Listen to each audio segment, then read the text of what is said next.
Hello everyone. In this video I shall be covering the topic subtopic 5.2 Hess's law from topic 5 of energetics. As we saw previously in topic 5.1, it dealt with the experimental determinations of enthalpy changes of reactions via calorimetry, such as the enthalpy change of combustion of fuels or the enthalpy change of reactions occurring in solution, all of which were determined experimentally. The theoretical values of these enthalpy changes of reactions have been recorded in your data booklets to be used for subtopics 5.2 and 5.3. Topic 5.2, on the other hand, deals with the determination of enthalpy changes of reaction using energy cycles. Since we now have enthalpy changes of reaction that are experimentally determined from topic 5.1 and their values have been recorded, we do not have to step foot in the lab to calculate the enthalpy changes of other reactions. Enthalpy changes of other reactions can be calculated using the experimental values determined by constructing energy cycles, as this section will explain. Hess's law states that the enthalpy change of a reaction depends only on the enthalpy change of reactants and products and is independent of the reaction pathway. Another way of putting it, the book's definition is the enthalpy change accompanying a chemical reaction is independent of the pathway between the initial and final states, which means the exact same thing. What this basically means is that if we consider the conversion of reactants into products in a chemical reaction, the enthalpy change of the reaction is the same if we go directly from reactants to products or indirectly via other reactions or intermediates that allow us to produce the reactants, the products from the reactants. This is better explained using this enthalpy level diagram. As seen here, I've used an example of an exothermic reaction in which the enthalpy change of reaction is negative 100 kilojoules per mole. The y-axis lists the enthalpy, while the x-axis is the progress of reaction. This is a simple enthalpy level diagram that we've studied previously. The enthalpy of the reactants, theoretically speaking, is this here, while the enthalpy of the products is this here. And thus, it produces a negative enthalpy change of reaction, indicating that the reaction is exothermic, releasing negative 100 kilojoules per mole, as an example. These products could be formed from the reactants in one single step reaction, which would produce negative 100 kilojoules per mole. What Hess's law states is that the enthalpy change of a reaction, delta H reaction here, depends only on the enthalpy of reactants, listed here, and the enthalpy of products, and is independent of the reaction pathway by which the reactants are converted into products. Thus, if I were to convert the reactants into products in one single step, one single reaction, the enthalpy change of the reaction would be produced would be negative 100 kilojoules per mole. On the other hand, if the products could be formed from the reactants via another route of known enthalpy change of reaction values, such as those that are experimentally determined, such as the enthalpy change of combustion or enthalpy change of formations, which we will learn in this section, the enthalpy change could still be determined by constructing an energy cycles. Thus, let's say the reactants or the products can be produced from these reactants via a three-step mechanism. The first step converts the reactants into this intermediate here, and thus producing an exothermic reaction and releasing negative 50 kilojoules per mole. These are actually experimentally determined values. The first intermediate is then converted into a second intermediate here by performing another reaction, and this reaction here would release another negative 100 kilojoules per mole. The final intermediate formed can be converted into the products via a third reaction, producing an endothermic reaction and absorbing positive 50 kilojoules per mole. Thus, if I were to calculate the enthalpy change of reaction on going from reactants to products via this new cycle here, we would simply add these enthalpy changes of reaction. Thus, negative 50 plus negative 100 plus 50 would equal to negative 100. This is what Hess's law states. It states that the enthalpy change of reaction, delta H reaction, depends only on the enthalpy of reactants and enthalpy of products, and is independent of the reaction pathway. Thus, if I were to form the products from the reactants via a one-step reaction, a two-step, a three-step, or even a 10-step reaction, the same enthalpy change of reaction would be produced. This is the new concept that we're going to learn. It's to construct energy cycles to calculate the enthalpy changes of reactions occurring for many reactions without actually stepping foot in the lab, using previously experimentally determined enthalpy changes of reaction values. Thus, once again, a quick recap.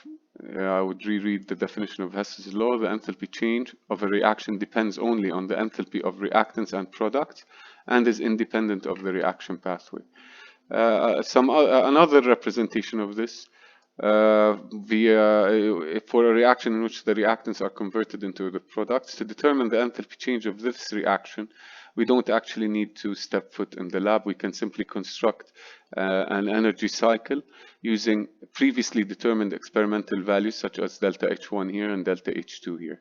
Thus, another mechanism is available to produce the products from the reactants, in which the reactants are converted into an intermediate first, and then this intermediate is converted into the products. This enthalpy change of reaction would equal the first enthalpy change of reaction plus the second enthalpy change of reaction. These arrows in these cycles behave as vectors. Thus, if this were an exothermic reaction in this direction here, as the arrow represents, in the opposite direction, this would be an endothermic reaction. Thus, moving against the arrow would flip the sign of the enthalpy change of this step. Therefore, once again, if this were an exothermic reaction in this direction, in the opposite direction, it would be an endothermic reaction. The same applies for all enthalpy changes of reactions. I stated here that the enthalpy change of this reaction is calculated by adding the first enthalpy change plus the second plus the third, which equals to a negative 100 kilojoules per mole as stated previously. I would like to introduce you to two new definitions. The delta H of combustion has been previously covered, but I would like to go over it once again because this section involves enthalpy changes of combustion cycles. Standard enthalpy change of combustion is the enthalpy change when 1 mole of substance undergoes complete combustion in oxygen under standard conditions. These reactions are always exothermic, and thus the enthalpy change of combustion values are always negative. A quick example would be the combustion of 1 mole of CH4, since the definition states when 1 mole of a substance undergoes complete combustion. Therefore, when 1 mole of methane gas undergoes complete combustion in oxygen, it would form carbon dioxide gas as well as liquid water, and the specified stoichiometric ratios.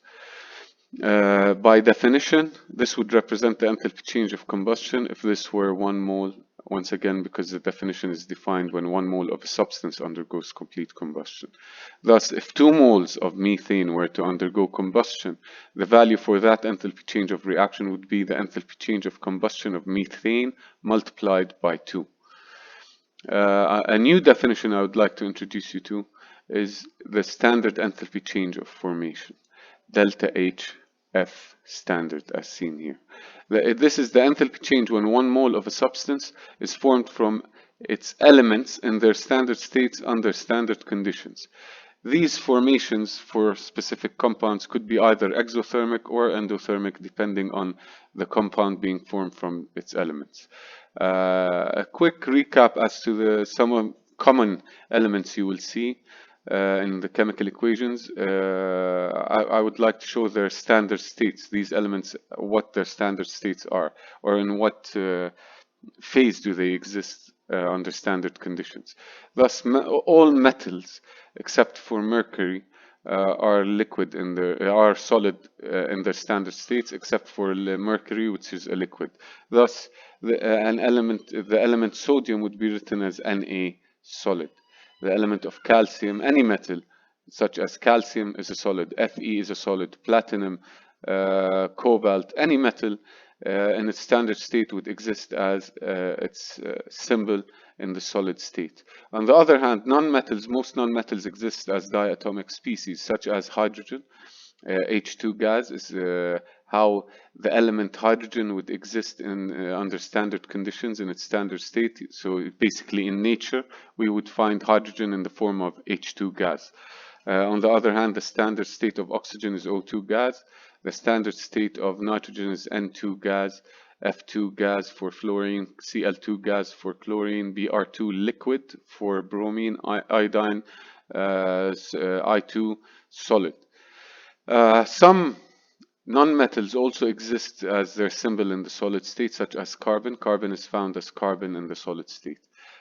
These are all considered as elements in their standard state. The enthalpy change of formation of an element, according to the definition, would equal to 0, as stated here. The enthalpy change formation of an element is equal to 0 because the definition states that the enthalpy change of formation is the enthalpy change when 1 mole of a substance is formed from its elements in their standard states under standard conditions. So for example, if I were to get a molecule of hydrogen gas and state that I wanted to calculate its enthalpy change of formation, this would equal 0, since the definition states it's when 1 mole of a substance is formed from its elements, as seen here. So hydrogen H to form H2 gas from H2 gas, the delta H of this reaction would equal to 0. Therefore, the enthalpy change of reactions, of formations of elements, are always 0 and won't be given in examples. The student should realize that and know that the enthalpy changes of elements are equal to 0. I want to show you an example using the same example we used for the enthalpy change of combustion of methane.